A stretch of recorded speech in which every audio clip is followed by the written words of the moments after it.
Good evening, visitors. Welcome to the Australian War Memorial's last post ceremony.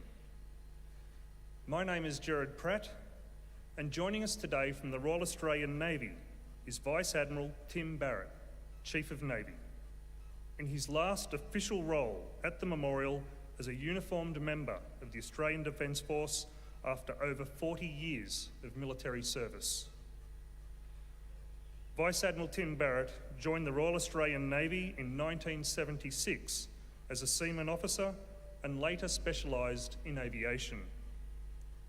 A dual qualified officer, Vice Admiral Barrett served in Her Majesty's Australian ships Melbourne, Perth and Brisbane, and HMS Orkney as a seaman officer, and then as flight commander in HMA ships Stalwart, Adelaide and Canberra. His staff appointments included Deputy Director Air Warfare Development, Director Naval Officers Postings, and Director General of Defence Force Recruiting. He has served as Commanding Officer, 817 Squadron, Commanding Officer, HMAS Albatross, Commander, Australian Navy Aviation Group, Commander, Border Protection Command, and most recently as Commander, Australian Fleet. Receiving a Conspicuous Service Cross in 2006 for his achievements in naval aviation, Vice Admiral Barrett was made a member of the Order of Australia in 2009 for his services as Director Naval Officers Posting and Commander, Navy Aviation Group. He was made an officer in the Order of Australia in 2014 for his leadership of Border Protection Command and the Australian Fleet. Vice Admiral Barrett, we thank you and your family for your service. You have served your nation with distinction, and we wish you the very best for your future endeavours. We're also honoured to acknowledge Mrs. Jenny Barrett, Lieutenant General Giorgio de Saint-Quentin, Chief of Joint Operations France, Major General Greg Bilton, Deputy Chief of Joint Operations and the accompanying delegation, and Vice Admiral Ray Griggs, Vice Chief of the Defence Force, Australia. We also welcome members of the ACT section of the Naval Association of Australia. We welcome the veterans who have served, those that are still serving, and the families that support them. We acknowledge the members of RSL and Services Clubs Association, RSL Victoria and RSL Queensland, who are watching the broadcast of this ceremony from across Australia. During the ceremony, wreaths will be laid at the base of the Pool of Reflection by visitors and students on behalf of the following schools. From Western Australia, Colby Catholic College, Rockingham. Iona Presentation College, Secondary Department, Mossman Park. Jandakot Education Support Centre, Success. And from New South Wales, Oberon High School and Plumpton Public School. Australia's Federation Guard is the tri-service ceremonial unit of the Australian Defence Force. They provide a ceremonial presence at civil and military events and during visits to Australia by foreign dignitaries. The Guard will now dismount the catafalque party from the tomb of the unknown Australian soldier.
invite you all to please stand and join in singing the national anthem. Telephone party, right hand, jump. Telephone party, present, arms.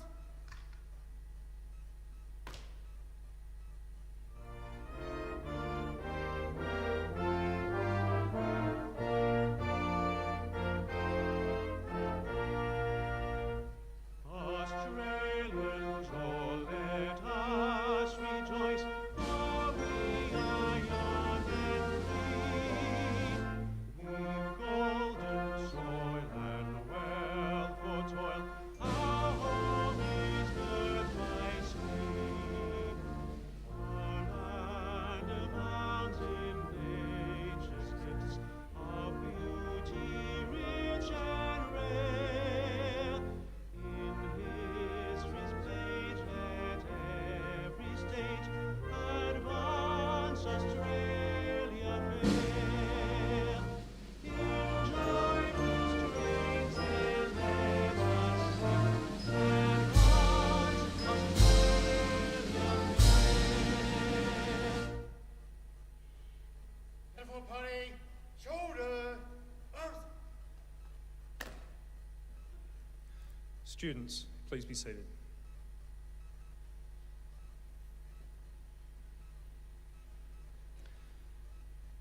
The Australian War Memorial was the vision of Charles Bean, Australia's First World War official historian. Bean landed with the Australian troops on Gallipoli and stayed with them at the front through until the end of the war.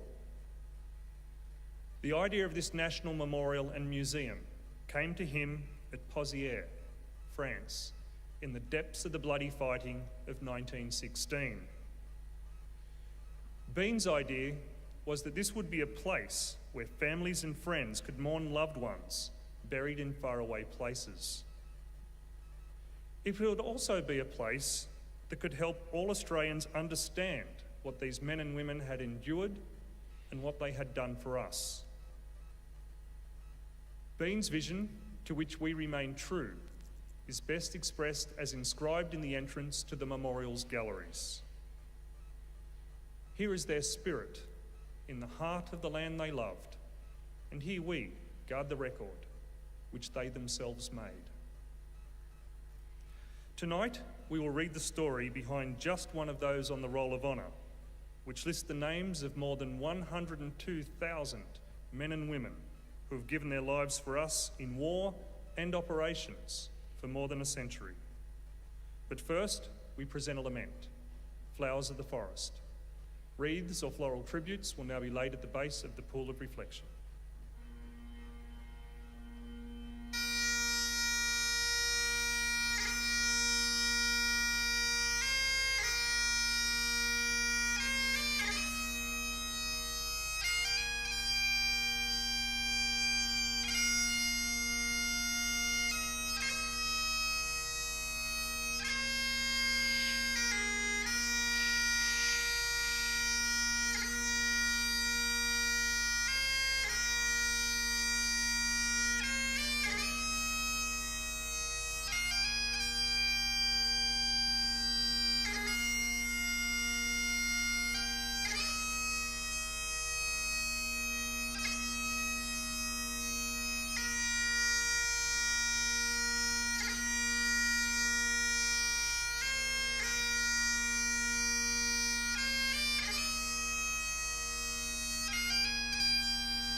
Today we remember and pay tribute to Lieutenant Commander Robert William Rankin, Royal Australian Navy.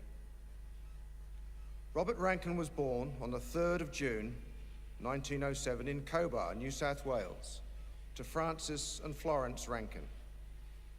He grew up in the Marylands area, where he attended Maryland Public School and then Parramatta High School.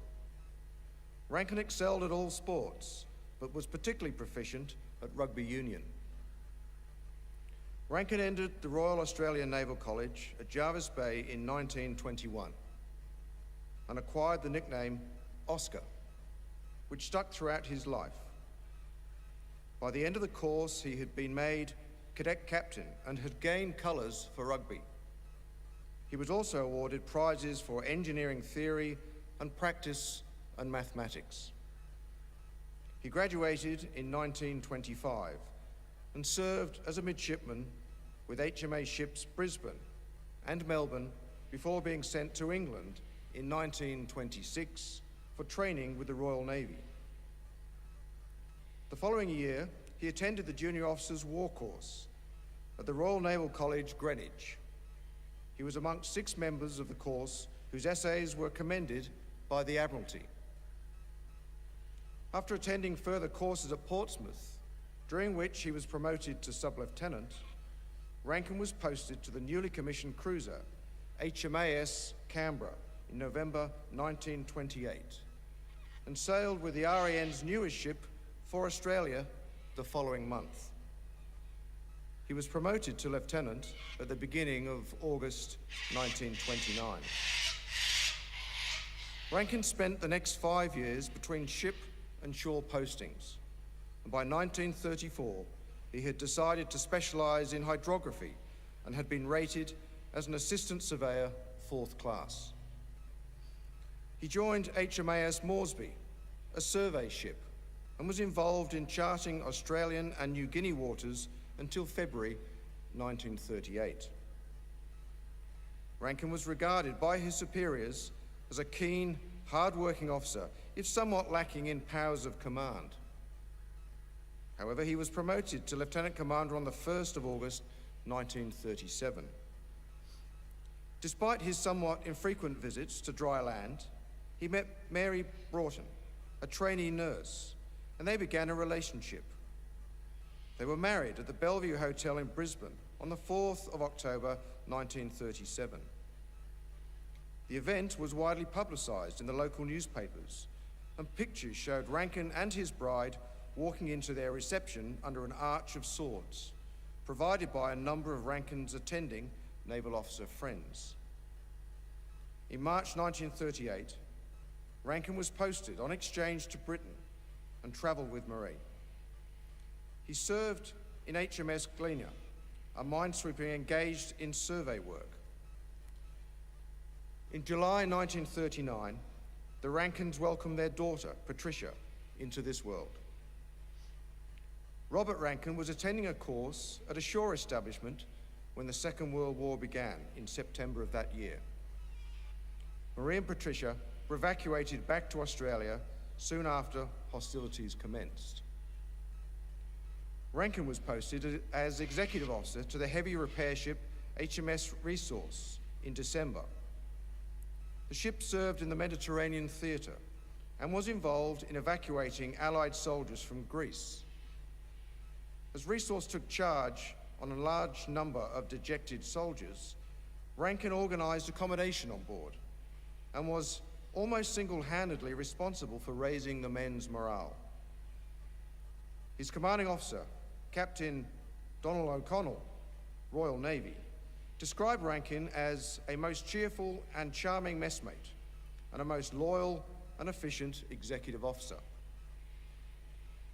In a later report, O'Connell suggested that an officer of Rankin's capabilities was wasted in his current posting and that he should be fast-tracked for promotion.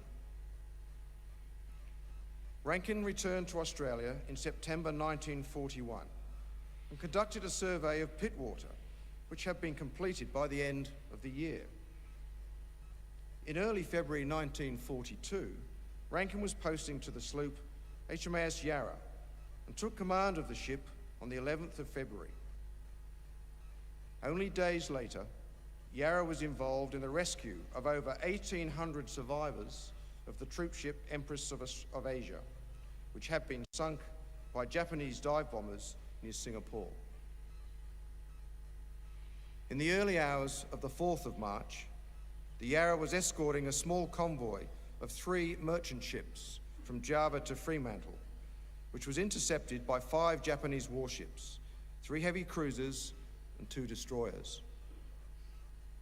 Rankin ordered his convoy to disperse and turned Yarra towards the Japanese warships in an attempt to place the small sloop between the enemy and the merchant ships. Though outgunned and outranged, Yarra laid down a smokescreen and began its attack. The Japanese warships swiftly overwhelmed and sank the 3 merchant ships, while also inflicting devastating damage on Yarra. Just after 8 a.m., with Yarra burning fiercely, its engine room and steering destroyed, listing heavily and sinking at the stern, Rankin gave the order to abandon ship. Shortly after giving the order, Yarra's bridge received a direct hit from a salvo of Japanese 8-inch shells, which killed Rankin instantly. He was 34 years old. Acting leading seaman Ronald Buck Taylor manned Yarra's remaining gun and continued to fire until he was killed. His actions were credited by survivors for allowing them to gain the relative safety of the life rafts and cowley floats. Soon after, Yarra slipped beneath the waves. Of 151 crew, 138 were killed in the attack or died later on the life rafts. Only 13 survivors were rescued by a Dutch submarine. Able seaman Joseph F. Murphy of the Royal New Zealand Navy, who had been taken prisoner following the sinking of HMS Stronghold on the 2nd of March, witnessed the sinking of Yarra from the deck of the Japanese cruiser Maya. Silently we stood and watched that little sloop, white ensign flying and all guns blazing against the hopeless odds. Hers was a gallant death of which Australia should be very proud.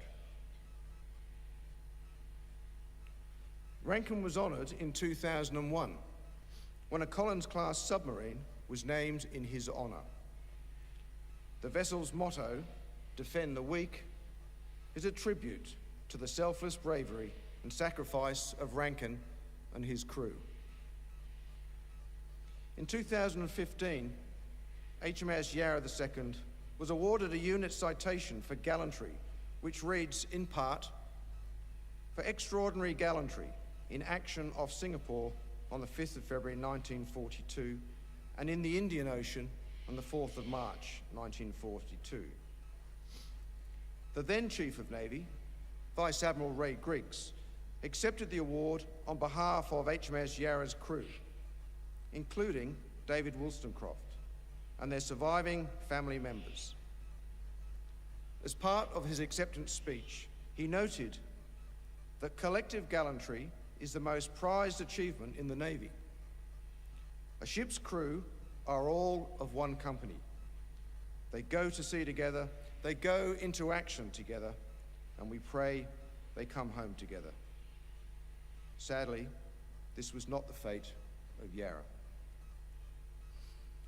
The names of the crew of Yarra who died during this encounter are commemorated on the Plymouth Naval Memorial in Britain, which is dedicated to the thousands of British and Commonwealth sailors who lost their lives at sea or who have no known grave.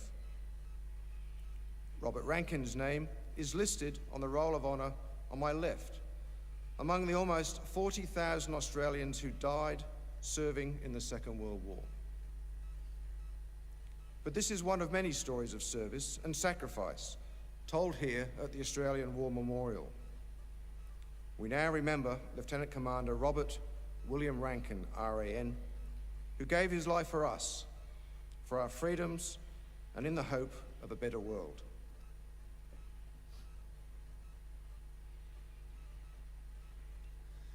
I invite you all to please stand for the reading of the ode and the sounding of the last post.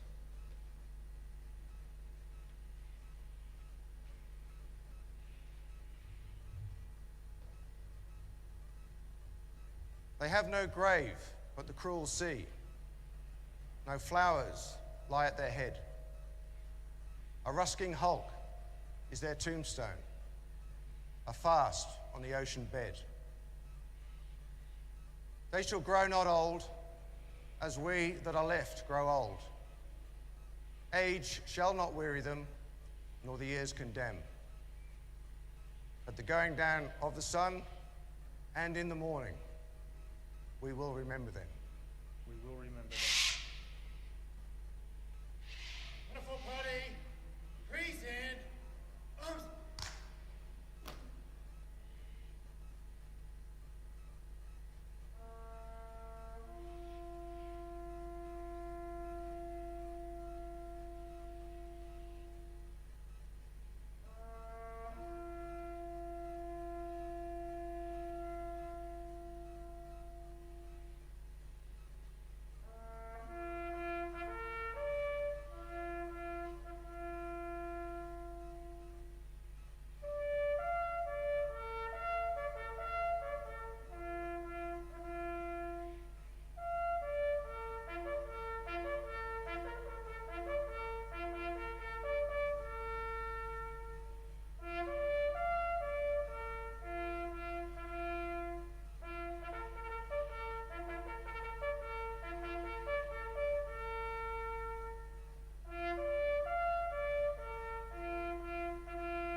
Wonderful party, shoulder, arms.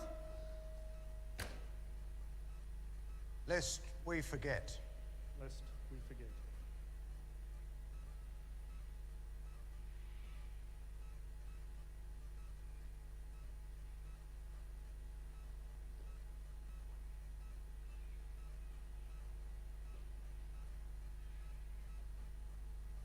Wonderful party, outwards, turn. Wonderful party, quick, march.